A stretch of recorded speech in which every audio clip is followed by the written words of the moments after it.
देखिए कृष्ण कन्हैया लाल जी कैसे अपनी मैया को मनाते हैं राधा रानी से विवाह करने के लिए।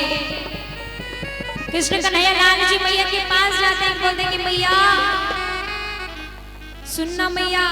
मैया कहते कि बोल मेरे लल्ला। मैया सुनो ना, मेरी राधिया से शादी करवा दो। मैया बोलती है कि किससे शादी करवा दो? बोलती है कि मेरी शादी राधा रानी से करवा दो। कल मैंने देखा था यमुना पे राधा को, बहुत ही सुंदर है मैया। मैया मेरी शादी राधा से करवा दो। मैया कहती है कि नहीं नहीं, अभी बहुत तू छोटा है, तेरी विवाह कैसे करवा दूं? विवाह करने की भी कोई उम्र होती है, तू तो अभी बहुत छोटा सा नन्हा सा मेरा लल्ला है, तेरा कैसे विवाह मैं राधा रानी से कर दूं? लेकिन कृष्ण कन्हैया लाल जी जिद पे अड़ जाते हैं, नहीं मैया मुझे राधा से शादी करनी है, मुझे राधा से शादी करवा दो। कृष्ण कन्हैया लाल जी मैया को बोल रहे हैं और किस भाव में मनाते हैं कि प्यारी ओ प्यारी मैया, ओ प्यारी प्यारी मैया, कहते हैं किशन कन्हाई। क्या कह रहे हैं मैया से? अरे राधा से कर दे सगाई मेरी, अरे राधा से कर दे सगाई। प्यारी ओ प्यारी मैया, ओ प्यारी प्यारी मैया, कहते हैं किशन कन्हाई, राधा से कर दे सगाई मेरी, राधा से कर दे सगाई। नारे ना बोली मैया, नारे ना बोली मैया, छोटो है छोटू तू बनाई, कैसे मैं कर दूं सगाई तेरी, कैसे मैं कर दूं सगाई।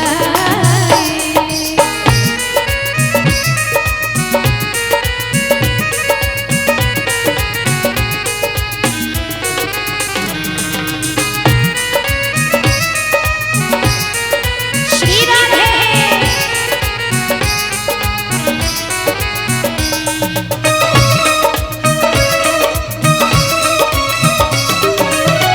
कान्हा जी मैया से कह रहे हैं कि मैया मैंने कल ही यमुना के तट पे देखा था राधा रानी को।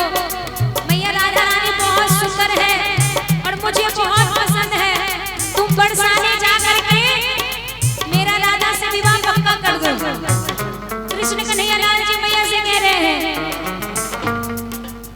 सुंदर है सुंदर सबसे लगती है प्यारी,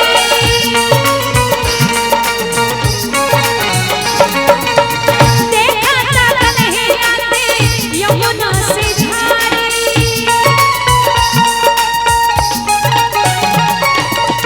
सुंदर है सुंदर सबसे लगती है प्यारी, देखा था कन्हैया ने यमुना से झारी। दिल की भी सुंदर है यूं बोले कन्हैया, दिल की भी सुंदर है यूं बोले कन्हैया, लगता पुराना कोई बंधन है मैया। मैया बरसाने जाकर कर दे, बरसाने जाकर कर दे, अरे रस्मों की गोद भराई,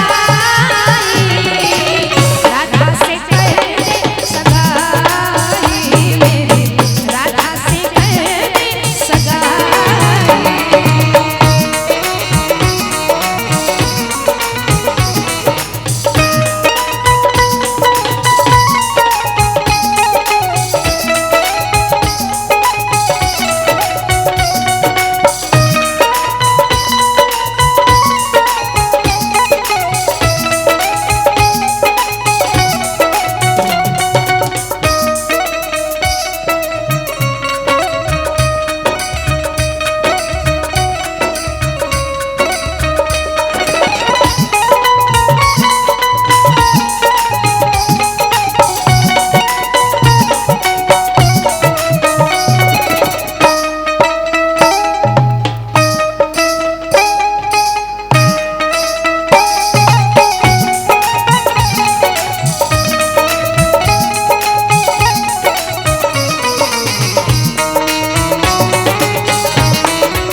है कृष्णा